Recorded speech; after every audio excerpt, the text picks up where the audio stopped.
സ്വാതന്ത്ര്യവും നിയന്ത്രണവും ദൈവത്തെ കാണാനായി എത്തി. അവരുടെ മക്കളായ സമാധാനവും സന്തോഷവും എവിടെയും കാണുന്നില്ല, തിരഞ്ഞിട്ട് കാണുന്നില്ല എന്ന് പറഞ്ഞ് പരാതിയുമായിട്ട് എത്തിയതാണ് ഈ സ്വാതന്ത്ര്യവും നിയന്ത്രണവും. ദൈവം ഒരു കുടത്തിനകത്ത് ഇവരുടെ മക്കളെ തേടി കണ്ടെത്തി അടച്ചുമൂടി കൊടുത്തുവിട്ടു. സൂക്ഷിച്ചു കൊണ്ടുപോവുക, വീണ്ടും കാണാതാവാതെ നിങ്ങൾ ശ്രദ്ധിച്ചോളാൻ പറഞ്ഞു. കുറച്ച് ദിവസങ്ങൾ കഴിഞ്ഞപ്പോൾ വീണ്ടും ഈ സ്വാതന്ത്ര്യവും ഈ നിയന്ത്രണവും ദൈവത്തെ കാണാനായി എത്തി. വീണ്ടും മക്കളെ കാണുന്നില്ല, സമാധാനവും സന്തോഷവും എങ്ങും തിരക്കിയിട്ടും കിട്ടുന്നില്ല.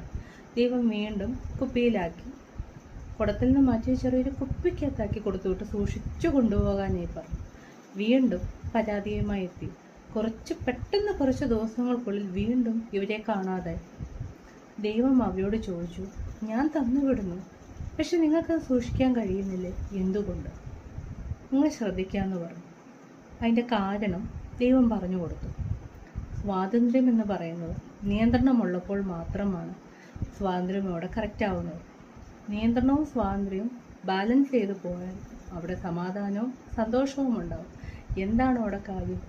ചില സമയത്ത് നിയന്ത്രണം കൂടുമ്പോൾ അവിടെ സ്നേഹമില്ലാതാവുമ്പോൾ അവിടെ വേദന, പെയിൻ ഉണ്ടാകുന്നു. സ്വാഭാവികമായിട്ടും അവിടെ പണിഷ്മെൻറ്റുകൾ വരുന്നു. പണിഷ്മെൻറ്റുകളിൽ സ്നേഹമില്ലാതെ വരുമ്പോൾ അത് ടോർച്ചറായി മാറുന്നു. അപ്പോൾ സ്വാതന്ത്ര്യം പേടിച്ച് ഓടിപ്പോകുന്നതാണ്. ഈ സ്വാതന്ത്ര്യം നിയന്ത്രണമില്ലാതെ സ്വാതന്ത്ര്യത്തിന് നിലനിൽക്കാൻ കഴിയില്ല.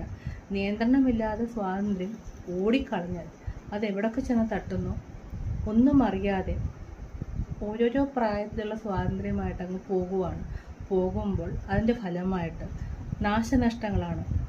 കോപമായിട്ട് വരുന്നു, ആക്രമണങ്ങളായിട്ട് വരുന്നു, വയലൻസ് ആയിട്ട് വരുന്നു, എല്ലാം ടോട്ടൽ ഡിസ്ട്രക്ഷൻ വരും.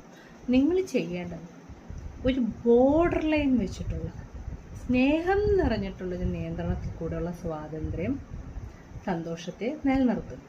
അങ്ങനെയുള്ള സന്തോഷം വരണമെങ്കിൽ അവിടെ സമാധാനം വേണം. സമാധാനം എവിടെയാണ് വരുന്നത്? ഡിസിപ്ലിനായിട്ടുള്ളൊരു ലൈഫ് ഉണ്ടെങ്കിൽ മാത്രമേ, ഡിസിപ്ലിൻ മാത്രം, സ്നേഹം അവിടെ ഡിസിപ്ലിൻ ഇല്ല, കൺട്രോൾ അല്ല ഇവിടെ നിയന്ത്രണമെന്ന് മനസ്സിലാക്കേണ്ടെന്ന് ദൈവം പറഞ്ഞു കൊടുത്തു. കൺട്രോൾ വന്നു കഴിഞ്ഞാൽ അതൊരു തടവറയായിപ്പോയി. ഡിസിപ്ലിൻ ശരീരത്തിന്, മനസ്സിന്, ഏതിനും ഒരു കൃത്യമായൊരു അച്ചടക്കം, നിയന്ത്രണം, അതാണ് ഡിസിപ്ലിൻ എന്ന് പറയുന്ന വാക്കുകൊണ്ട് അവിടെ ഉദ്ദേശിക്കുന്നത്.